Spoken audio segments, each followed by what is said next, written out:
तिथं नारायण राणेंचा उद्धव ठाकरेंना भर सभेत इशारा आहे। सिंधुदुर्गात येऊन आमच्या नेत्यांवर बोलून दाखवा।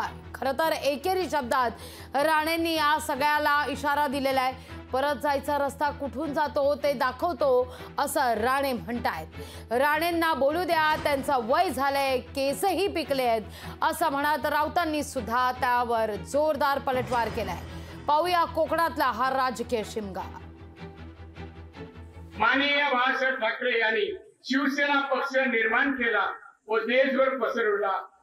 या कार्ट्याने माणसाने साहेबांच्या नंतर काही वर्षातच शिवसेना पक्ष संपव ते त्याला उत्तर देऊ नये, कारण आमच्या देवेंद्र बद्दल ज्या भाषेत बोलला ना त्याला हे उत्तर आहे। सहसा आम्ही देत नव्हतो, पण त्याचं कमी होत नाही। आता त्याला सांगता मी आता खासदारकी लढवतो, तू आता येतो शिकडे ये आणि असे शब्द सिंधुदुर्गात बोलून दाखव। मग परत जायचा रस्ता कुठून जातो तुम्ही दाखव। वय झालंय त्यांचे, आता जो टोप घालतात त्या टोपाचे केसही पिकलेत बरं का। एवढं वय झालंय त्यांचं, ते आम्हाला दादागिरी सांगू नका। त्या कोकणच्या मातीत 3 वेळा पराभव केलाय तुमचा।